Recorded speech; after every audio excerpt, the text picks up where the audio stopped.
We are now moving on to 1.2, phases of matter. So in this section, we are going to describe the basic properties of each physical state of matter, solid, liquid, and gas, distinguish between mass and weight, apply the law of conservation of matter, classify matter as an element, compound, homogeneous mixture, or heterogeneous mixture with regard to its physical state and composition, and define and give examples of atoms and molecules. So the first thing is to define matter, and matter is anything that occupies space and has mass.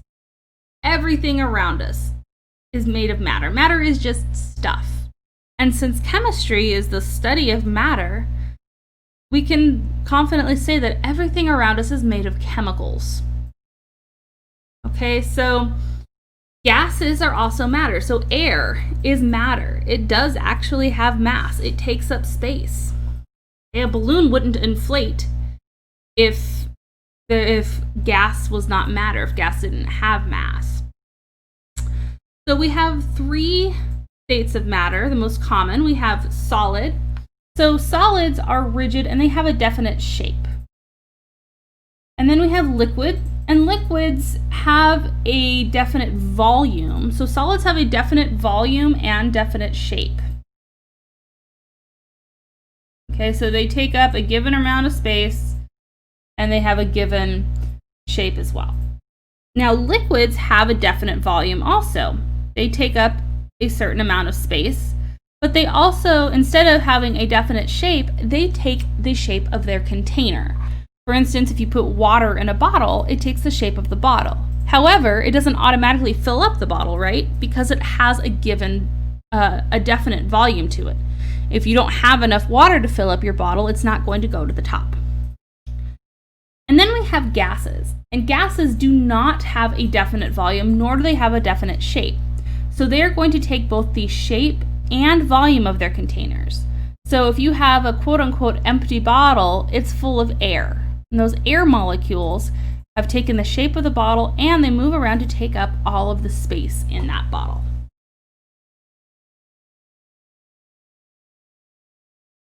So here's a visual to be able to visualize this. Okay, at the far left we have a solid. So we see this little cube here has a definite shape and volume. And then we see the liquid, okay, has the shape of the container but a fixed volume. And our gas, which takes up the entire container, so it takes the same shape and volume as its container.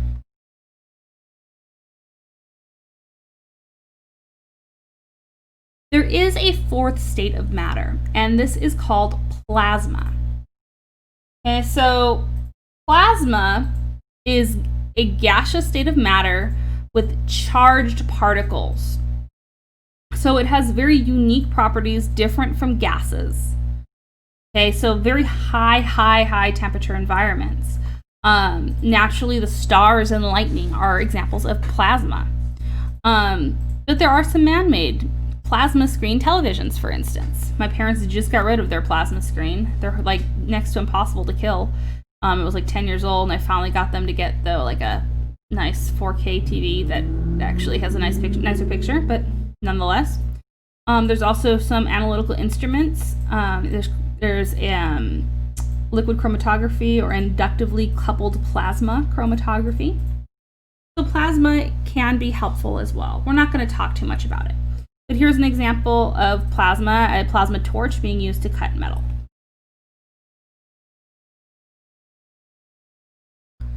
So now let's talk a little bit more about parts of matter. So let's talk about mass versus weight. So oftentimes these are used interchangeably. You know, we might say, oh, go get the weight of this solid or something. But in reality, they are completely different. So mass is the amount of matter in an object. So it's how much stuff is in something. Something's mass is the same no matter where you go. So my mass on Earth is the same as my mass on Mars or the moon. Now, weight is related to mass, but not the same thing. Weight is the force that gravity exerts on an object. So weight changes when you go, for instance, to different planets. So you may weigh different on Earth than you do on Mars or the Moon because there's different forces of gravity.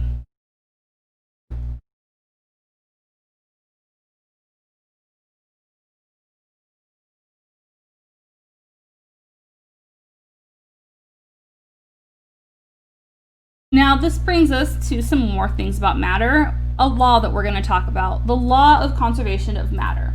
So if you recall from section 1.1, we said a law is an observation that basically always occurs.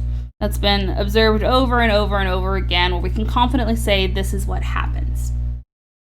And what the law of conservation of matter tells us is that mass or matter does not change in a closed system. So if our matter, we have some total quantity of matter, it converts from one thing to another. So maybe you take some water and you freeze it into ice.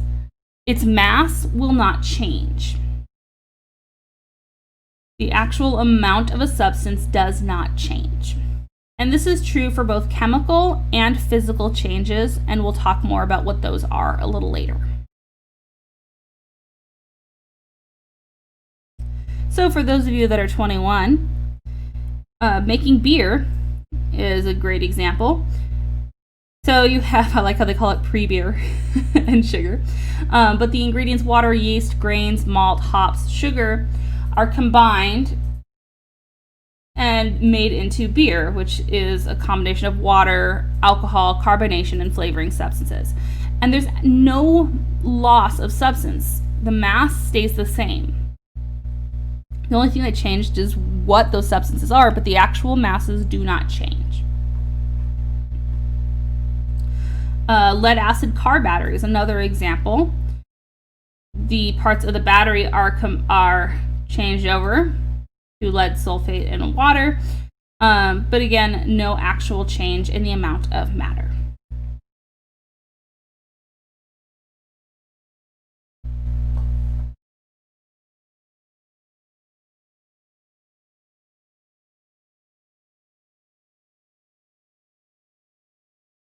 So let's talk about some ways to classify matter. First, we have pure substances, which can be either elements or compounds.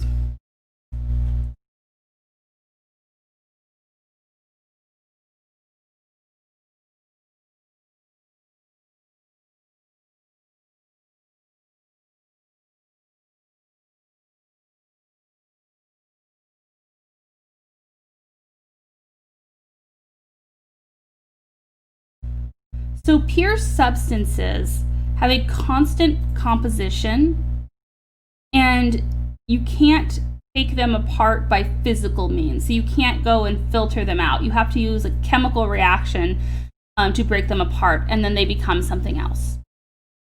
Okay, so for instance, if you have a cup full of sugar, which is called sucrose, table sugar, it has a specific chemical makeup and properties, a constant composition. Another example, so that would be an example of a compound. So we have compounds and elements that are pure substances. So starting with elements, these are a type of pure substance that cannot be broken down into simpler substances by chemical changes. So that means if I just have some carbon, okay, graphite from your pencil is mostly carbon.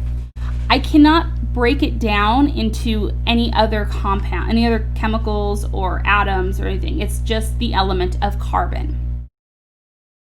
Even if I try to put it through some type of chemical reaction, I can't make a new element. It's carbon. Okay, so we see the known elements on the periodic table. We know way more than 100 of them. 90 of them are naturally occurring, and about 24 or so have been created in laboratories. Some other examples of elements. We have things like silver. Pure silver is an element. Gold, iron, oxygen, neon.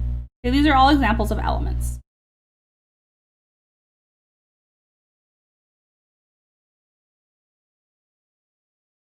So again, pure substances have constant composition. Elements cannot be broken down into simpler substances by chemical changes, so they are only consist of one type of element. And also from the periodic table, you would see that there are these symbols that represent our elements. And we'll talk more about the periodic table in chapter 2. And then the other type of pure substances are compounds. And these are pure substances that we can break down into simpler substances by chemical changes. So they can be broken down. For instance, they have two or more elements chemically bonded together, something like water, H2O, 2 hydrogens to 1 oxygen. But I can't just separate it into hydrogen and oxygen without doing a chemical process, without doing a chemical reaction.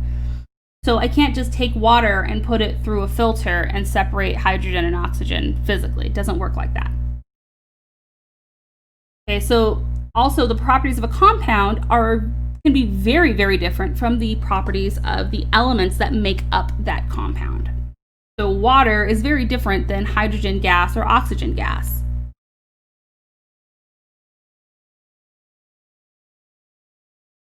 So this is a really cool set of pictures. This is taking the compound mercury 2 oxide, and it's this kind of orange stuff here.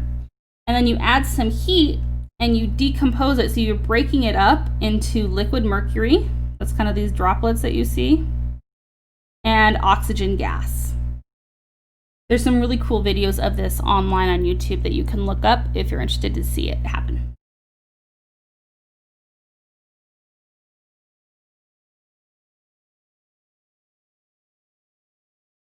So those are pure substances. And now the other way to classify matter is as a mixture. So a mixture is composed of 2 or more types of matter that can be present in varying amounts, and we can separate them by physical changes. An example of a physical change is evaporation. So this is like, when water is on the ground and you see it generally go away, it's evaporating into the air. It's still water though, it just becomes water vapor. So a physical change is something that does not change the identity of a substance. So filtering, evaporating, even boiling, okay? When you boil water and it turns to water vapor, it's still water. Ice is still water. Ice melting into liquid is still water. So we have 2 types of mixtures, homogeneous and heterogeneous. So a homogeneous mixture has the same composition and looks the same throughout. Another name for this is a solution. And we'll talk more about solutions later in the course, but homogeneous mixtures are solutions. So an example of this would be salt water or sugar water or tea even. Okay, so it looks the same throughout. And a lot of you may have even heard this word homogeneous with milk, homogenated milk. Okay, it's made to be the same throughout. So if I have a glass of tea and I take a spoonful out from this spot, it's going to have the same composition and appearance as if I take it from this other spot here. That is a homogeneous mixture. But if I really wanted to, I could separate out the components, potentially by maybe boiling the water and then the tea would come out. Okay, another example is salt water. So if you go swimming at the beach, I know not many people have been at the beach with quarantine, but still, let's say you go to the beach and you're wet, right, from the salt water. And then over time, the water, you dry off because the water evaporates off your skin. And if you were to feel your skin or maybe even lick it, it's salty, right? So you had a physical change happen where the water left and was separated out from the salt that's in the ocean. So that was a mixture that we were able to separate. Now a heterogeneous mixture, its composition varies from point to point. My favorite example of a heterogeneous mixture is orange juice with pulp. So you've got your juice and then you've got your pulp, and don't come at me, but that's the best orange juice there is. The more pulp, the better. Okay, so if I take a scoop of my orange juice from the bottom, there might not be too much pulp, but from the top, there's a lot more. Okay, so different composition throughout.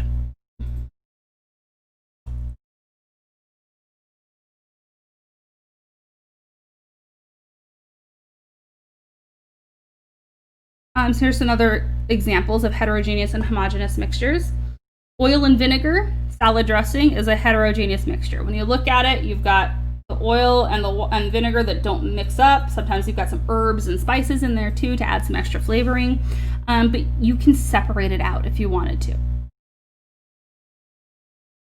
And then next to that, we have a homogeneous mixture. This Gatorade is the same throughout. Can you imagine if your Gatorade wasn't homogeneous and like had different areas where the flavor was different or had something else in it? Kind of gross, right? Air is also a homogeneous mixture. I get this question a lot. The air around us is a homogeneous mixture. It looks the same, okay, but it is a mixture of oxygen, nitrogen, carbon dioxide, argon, forget everything that's in air, but it's a mixture of all these different gases.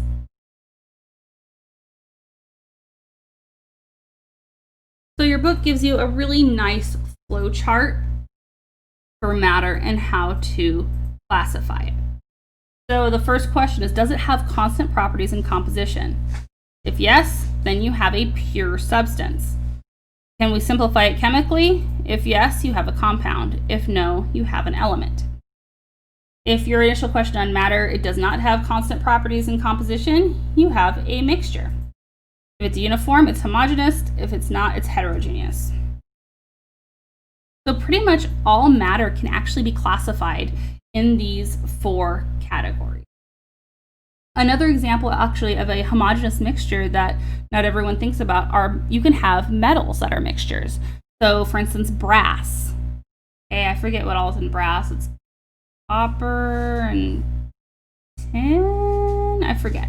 But it's a mixture of different metals, but it's all looking the same throughout and has the same, it's uniform throughout. So brass is another example of a mixture. Mixtures don't have to be liquids with a solid mixed in them or liquid. They could be all kinds of different things.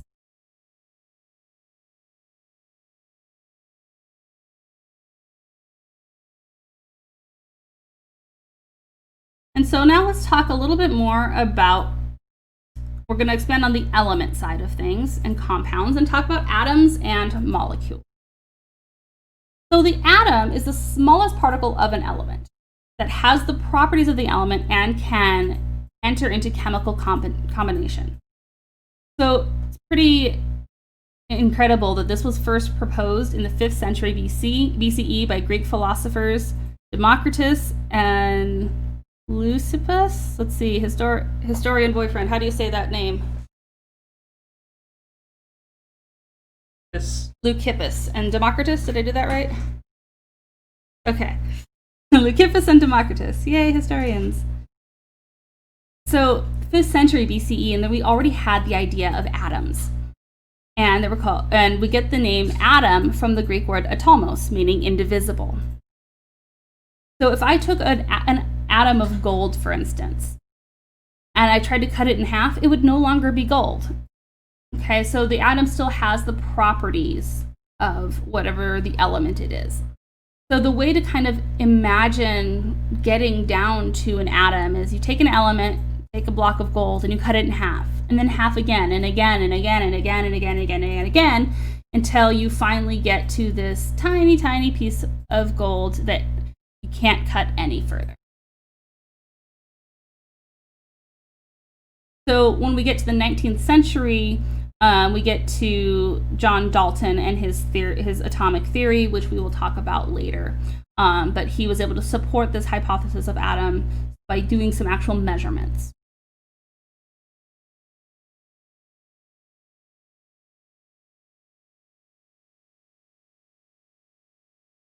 And atoms are incredibly small. You really can't even imagine them. I mean, they're even smaller. I mean, they're way smaller than a spider web. A cross section of a strand of a spider web is 1/10,000th of a centimeter. And that's still huge on the atomic scale. So if you wanted to take enough carbon atoms to scale the diameter of that spider web, you would need at least 7,000 carbon atoms just to go that little tiny diameter of a strand of a spider web.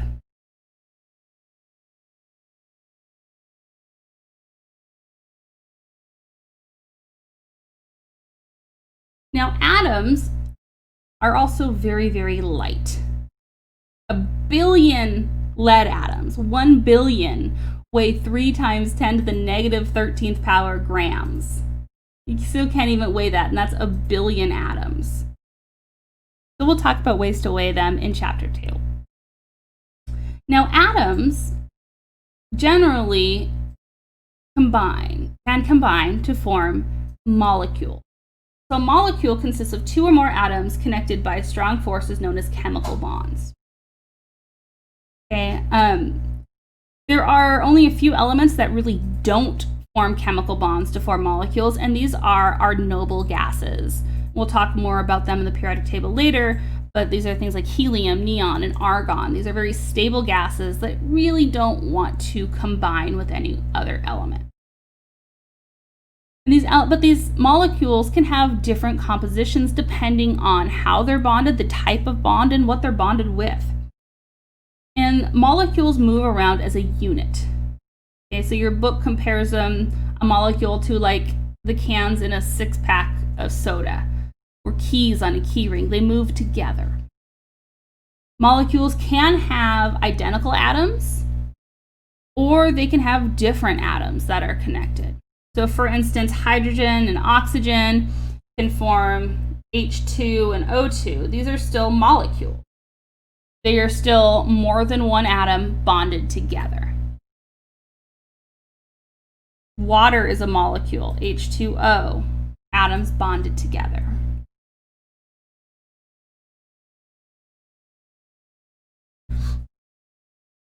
So here's a picture from your book that's showing a gold nugget. Man, I can only imagine how much that is worth. And then in image B is a scanning tunneling microscope image. So these are used to see the surfaces of solids. And each little sphere there are actually atoms. So this is one of the best ways that we can get to picture atoms.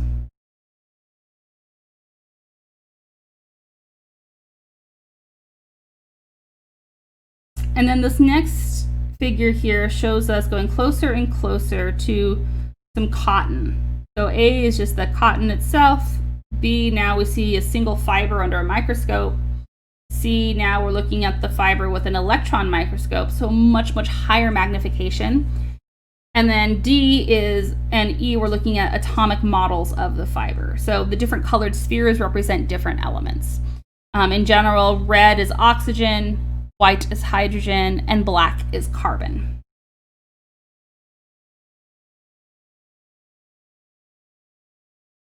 So here's some other representations of some different molecules and how you can see the atoms combining.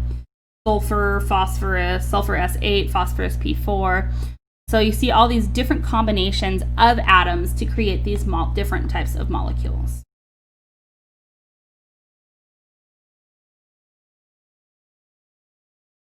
So here we're looking at the decomposition of water at both the macroscopic, microscopic, and symbolic levels.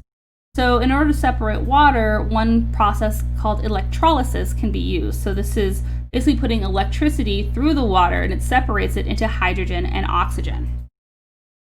So our macroscopic that we see here is our setup. The microscopic is our little molecules separating here.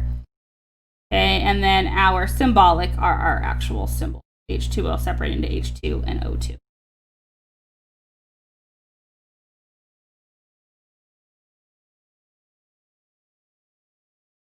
And then here we have a fuel cell, another example of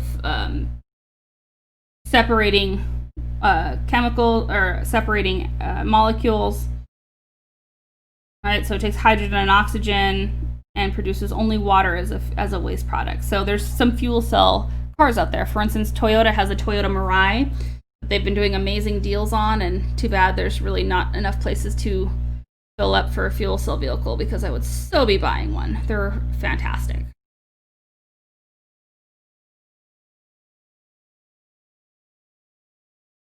And then here's a cell phone. Oh man, an HTC. I used to have an HTC way back in the day. Kind of miss the old somewhat smartphones. So these are about 1/3 made up of naturally occurring elements. They've got polymers for our case or metals. The screen components made of silicon oxide, which is glass that they strengthen with the addition of other elements. Our batteries tend to be lithium-ion batteries that have other metals in them, such as cobalt, iron, and copper. And the processors have silicon and different metals and elements.